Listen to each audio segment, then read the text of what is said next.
Disclaimer: this podcast is just our opinions and facts gathered on the internet, and we do not wish to offend or cause any harm. Quick apologies for mistakes we make in this podcast, whether it's saying the wrong thing, getting our facts wrong, or our bad pronunciation of names, cities, etc. We also do not have the correct equipment yet, and we are calling over FaceTime overseas. Therefore, excuse our sound quality, and we hope you enjoy today's episode.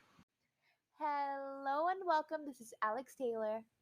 And this is Cara Moore, and you're listening to Alex and Cara's Gen Z Convo. Today we will be discussing food waste after we give you a 5-minute rundown of the past week's world news. Take it away, Alex. Thank you. So, first, a state of emergency has been proclaimed in British Columbia, which is Canada's western province, after a big storm disrupted road and rail connections in the area. On Thursday, local officials warned that the cost of rebuilding could reach 1 billion Canadian dollars, which is equivalent to 719 million American dollars. A landslide killed 1 woman and left 2 more missing. Climate change has been blamed by officials in the region for the natural disaster. Second, the convictions of 2 men convicted of the murder of U.S. civil rights leader Malcolm X in 1965 have been overturned. According to the Manhattan District Attorney, Muhammad Aziz and Khalil Islam did not receive the punishment they deserved. And according to the state Supreme Court, a reinvestigation discovered substantial evidence that was not known at the time of the trial that would have likely resulted in the men's acquittal. Malcolm X was assassinated in front of his family in New York City ballroom. Aziz Islam and Thomas Hagen were found guilty of the murder and given life sentences. The 3 men, all of whom were members of the Nation of Islam political and religious movement, were released after serving their sentences. In 2009, Islam died, so he wasn't part of that. Oh wow, that's horrific! Right in front of his family as well. Yeah, but I don't think they did it because evidence and stuff proved them wrong. It was wrong, I think. Yeah. Anyways, during the COVID-19 pandemic, more than 100,000 Americans died from drug overdoses over the course of a year. It is the biggest annual drug-related death toll ever recorded in the United States.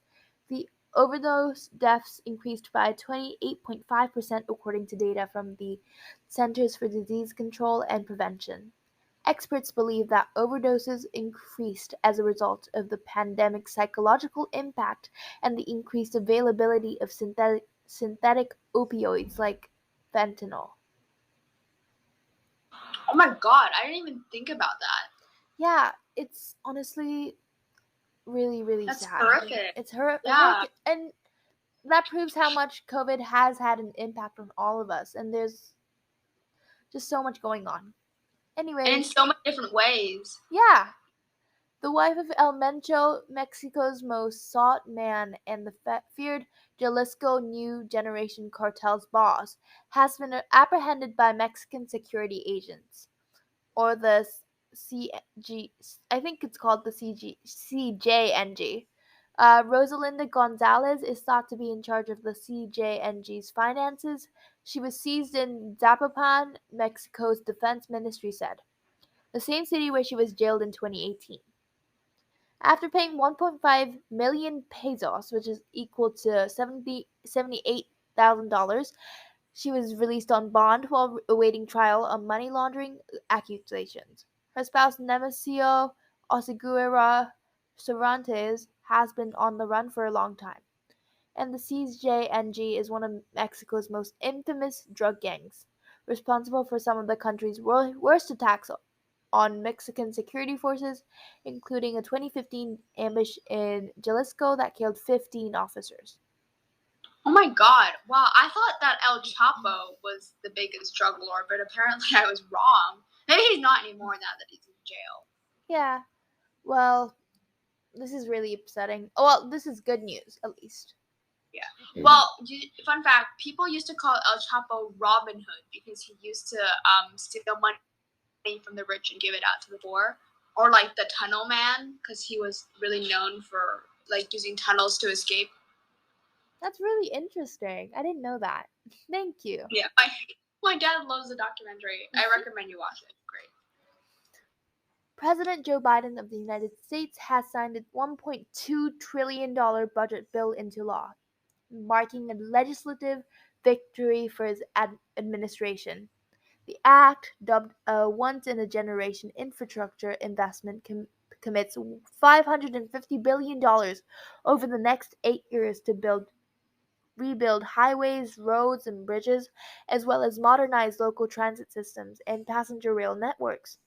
Clean drinking water, high-speed internet, and a statewide network of electric vehicle charging stations are all included. That's a lot of money. I can't even conceptualize that much money. Yeah, I know. It's very huge. Anyways, that's it for the 5 minute news for today. It's not as long as it was in the other episodes, but that's just because nothing major has happened, and that's a good thing. Yeah. I think it's time for your topic, Kara. Yep. Well, I'm really, really excited for today's topic because it is one of the most, I mean, important problems that every one of us contributes to, and something Yeah. that we can all improve on as a society to really make a huge impact. Yeah. All right. Yeah. It's not the most riveting topic, but it is definitely a very important topic. So, today's topic is obviously food waste, and just a little statistic breakdown for you. So, 1/3 of all food produced is lost or wasted. To put it into an easier context to understand, it's like buying 3 large groceries in a supermarket, then coming home and throwing one away from the 3 bags. That's a lot of groceries. And this is the story was about groceries, but imagine that in the context of food. So around 1.3 billion tons of food is wasted, costing the global economy close to $940 billion each year. 1 in 9 people do not have enough food to eat. That's 793 million people who are now undernourished or even malnourished. But the most shocking and horrific thing about this is that there is enough food production to feed every single person on earth. So why the hell are there so many people who are malnourished and starving? So this question has been asked by consumers, scientists, and activists alike. The information provided is from Conserve Energy Future, but keep in mind that there are many factors in which this may happen, and different websites and research will probably conclude the same thing but have different evidence. So, one, lack of appropriate planning. This is mostly from the consumers themselves, not being able to plan ahead of what food they need and want to eat. And many end up buying more than they can eat, and the food either gets thrown away because of expiration dates or because the consumers lack interest in them and don't finish them. And just a little advice, don't bite off more than you can chew. Yeah, I think it kind of makes me think of a buffet when you're like, only get a certain amount, like that you can eat and then go get seconds. You can always come back for more. Yeah, there's always so much more food you can buy. And I think there's like a lot of food drives that you can donate your old stuff to. If you don't feel like finishing it, donate your food to those Yeah. places.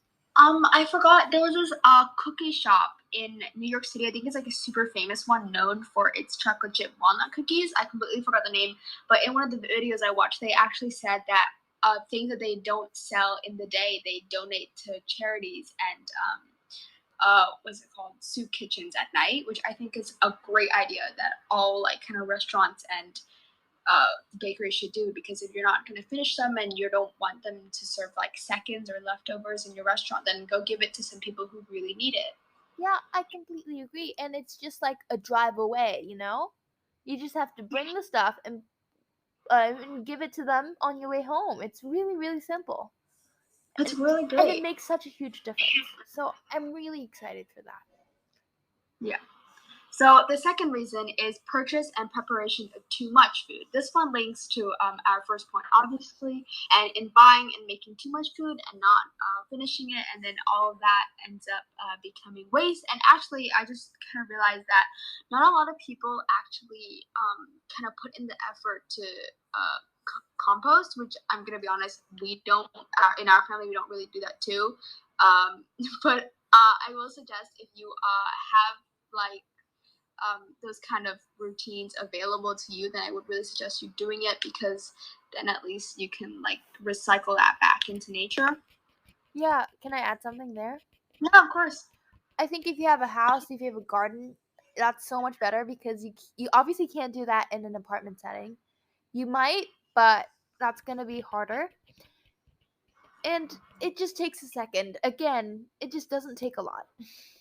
It's these Yeah. small actions that make a huge difference.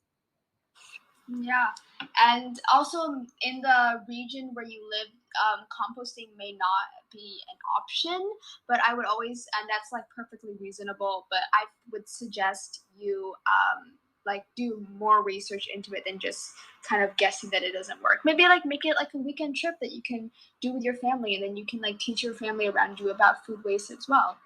Yeah, just have these discussions. It's really, really important. And also, I realized how much I sound like an inspirational talker. Well, not the like, oh, super inspiring one, just like the annoying one. You know, you're like, get off my social media page. That one. Okay. Yeah, okay, like you kind of do sound like that. Yeah, I'm just gonna shut up for a bit. Continue. The third point is that I found this one actually really interesting. It's errors in industrial processing and keeping up with food safety policies. So another biggest driving factor for food wastage is protocol on food safety. The food safety protocols give no room for error in industrial processing or any other compromise that diminish the quality of the final food products. And if the food does not meet the standards, then they are considered waste and thrown away, which I understand is very good, and like, you know, because you want the food you're eating and making to be safe to eat, but you know, it's not intentionally done, I don't think.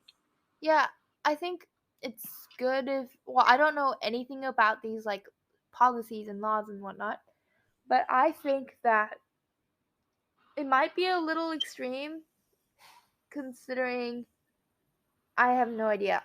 I can't comment on this one. I can understand why you would think it's extreme, and like the first time I was researching, I would agree with you. But if you think about it, it is helping protecting the food that you eat, Yeah, because you don't want to be eating food that maybe isn't, you know, clean or anything you like that. definitely don't want to be eating something that's unhealthy. By that I mean like, germs, Yeah, everything. You don't want to get sick. yeah, but I do understand where you're coming from when you would think that it is extremely like strict. So the fourth one is managerial, financial, and technical constraint. That one was a tongue twister. The wastage takes place because of the constraints to do with lack of proper management, inadequate finances, and technical difficulties in the lines of harvesting methods, which is like very. Well, I think I feel like this right now. is well for me. I believe it's not one of the main problems that lead to food waste.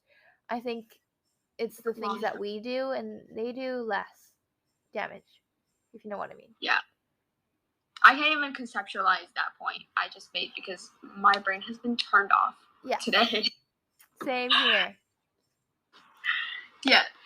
So number 5, this one I actually haven't thought of, but it's also linked to the restaurant thing that we were just talking about.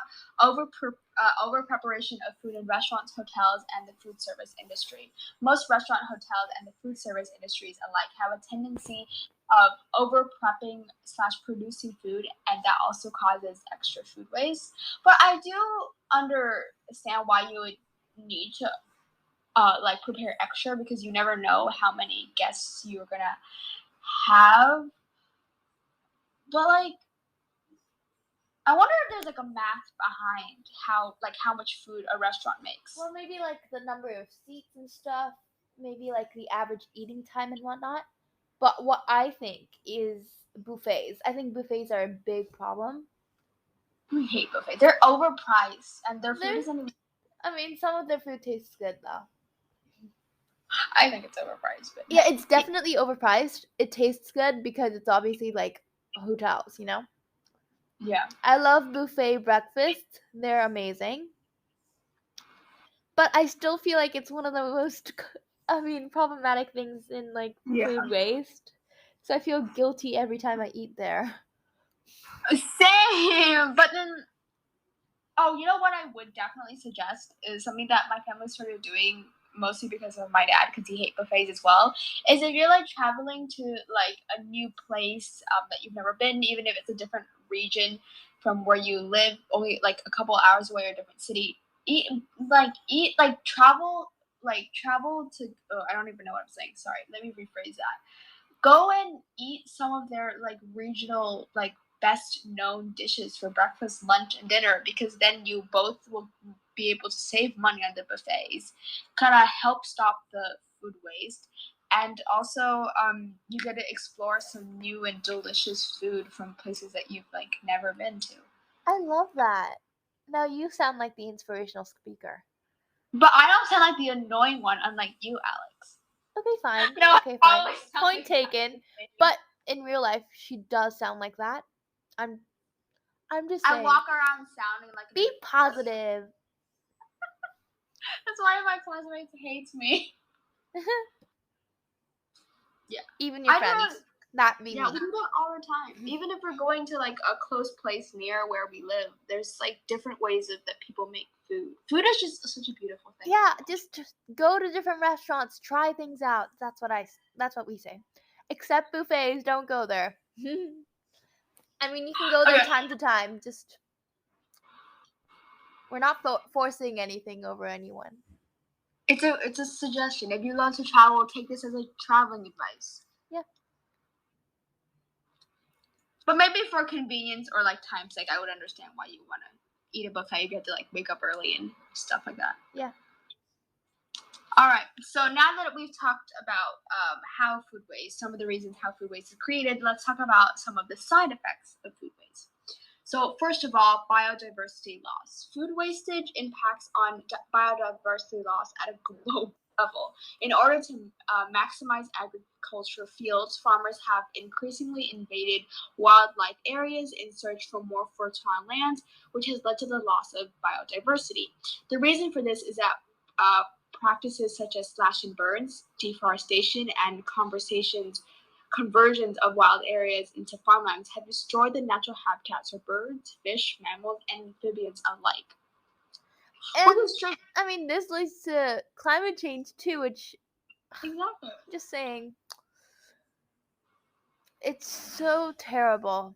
Like you would think that it only affects us humans, but it does affect other species in different things.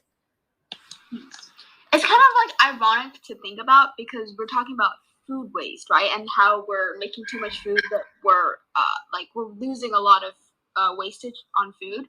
But this point actually is talking about how we're creating more land to make more food, which is great because more food is great so we can feed the hungry, but then none of the food that is created during these things actually ever go to the hungry.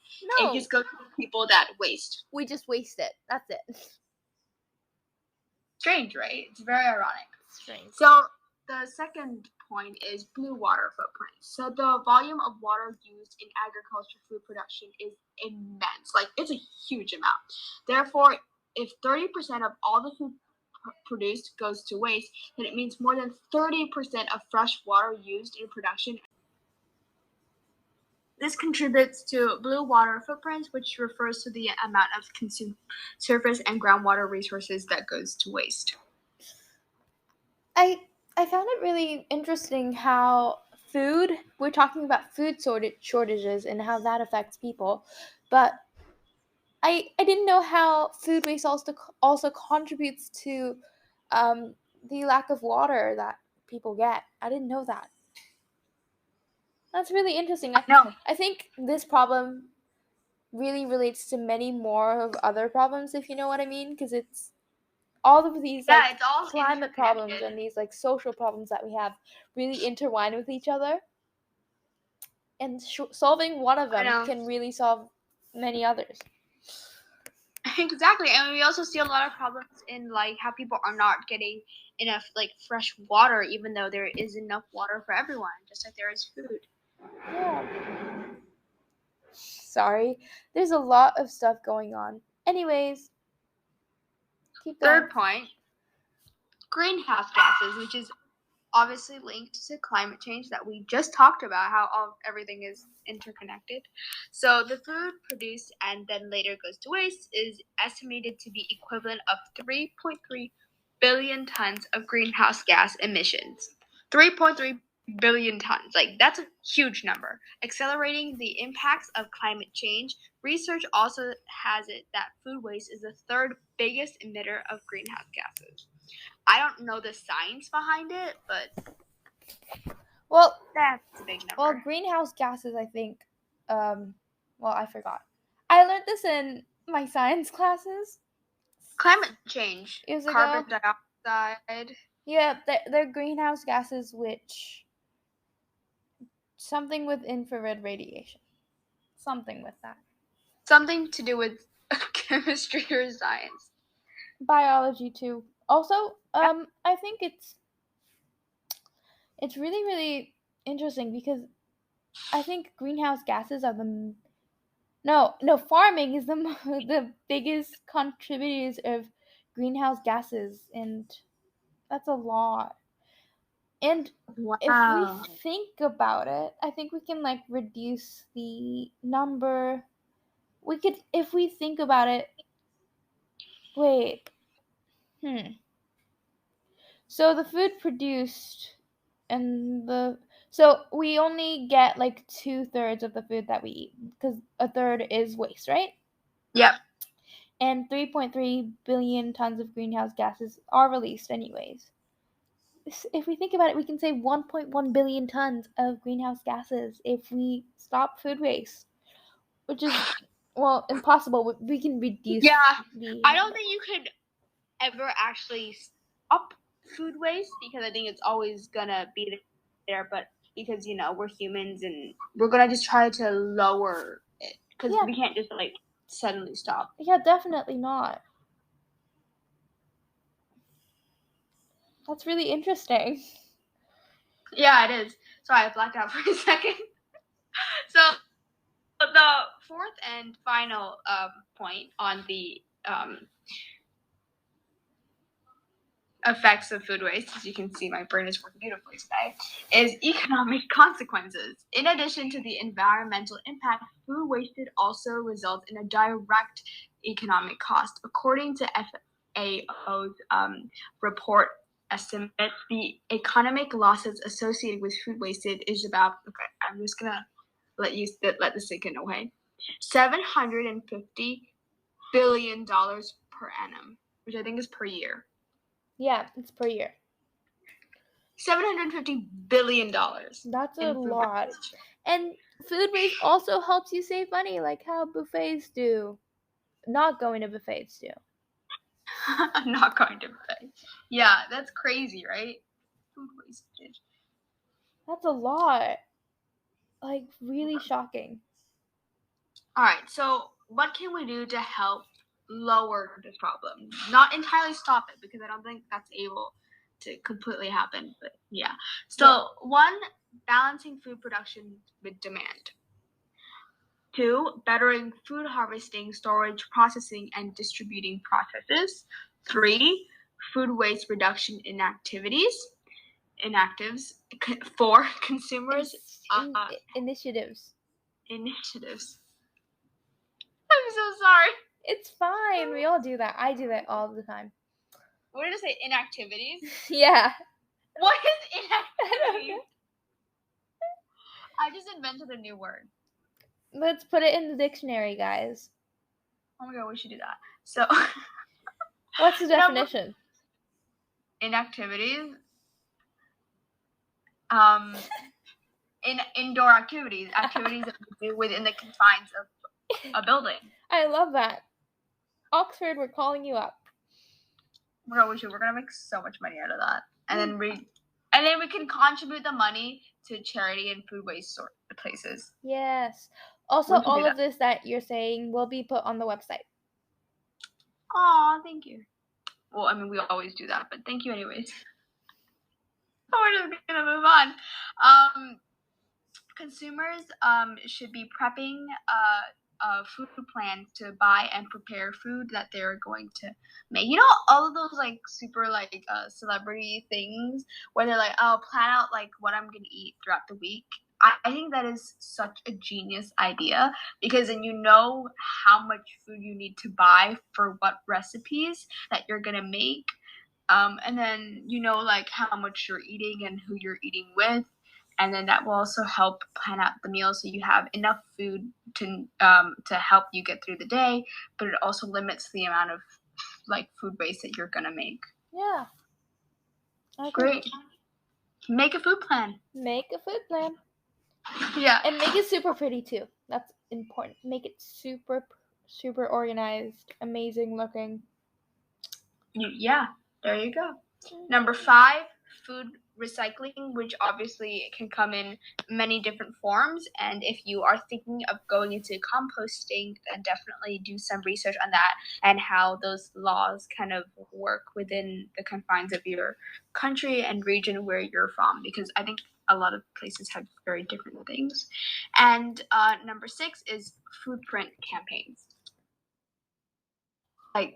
And obviously donations to a lot of extracurricular charities that I think there are actually a lot of charities that are available for food waste. I'll find a couple and then we'll link it on our website.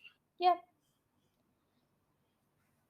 And that's it for today's episode. Not really. Don't go yet. The fun end. Sorry. The fun end. So, today, well, I don't know if it's funny or it's a bit serious because it involves a criminal offense, like assault. So, anyway, so this story is about a gardener punching a neighbor's girlfriend in the face for criticizing her plant pots.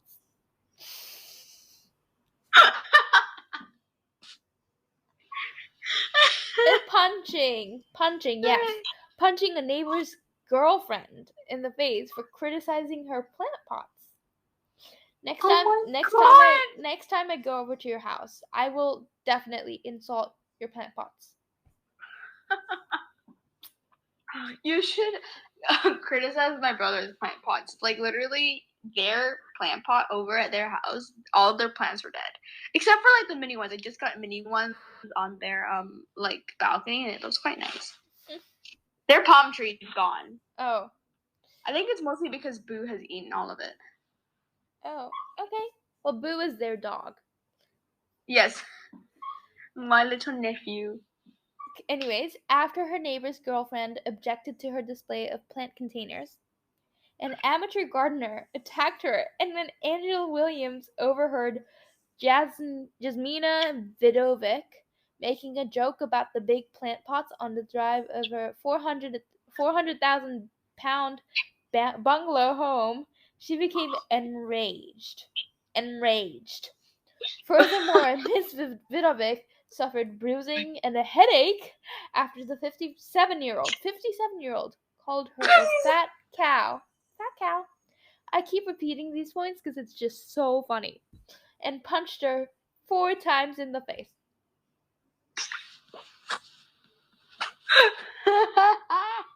Fat cow. Wow. Like, that's the best insult you can come up with. Fat cow? Yep. Isn't like the fatter the cow, the better the milk? Yeah. I could be wrong. Someone is really about to obliterate my biology knowledge. There you go. But fat cow is one of the worst insults you can come up with. Like, if you want to really hurt someone, there's so much more. So many more. Yeah. Oh my god, I did not just do that. I'm so sorry. I know. Whoopsie-daisies. And I think that's it for today. This is finally it. Yeah. Thank you for listening. Yeah. We hope you enjoyed today's episode. Obviously, we hope that you learned something and, can contribute to this. Definitely, I'm going to be completely honest with you guys. I am, I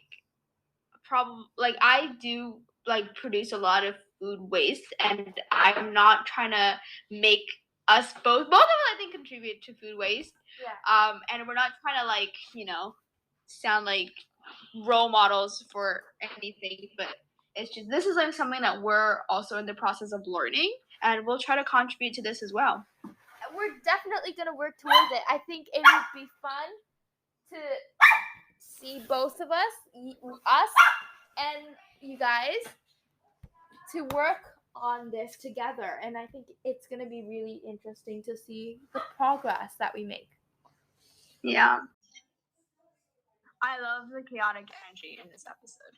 Yeah, me too. And also, I really had no idea what I was saying just now. It didn't make sense. But what I meant to say was I really, really like how we have something in common, like us and you guys.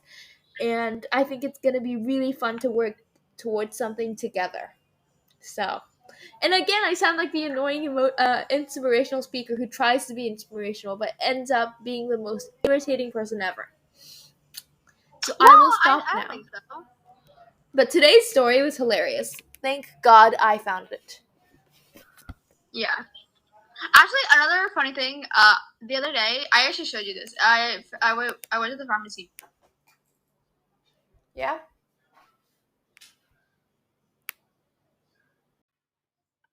Well, anyways, I think that's it for today. Yeah.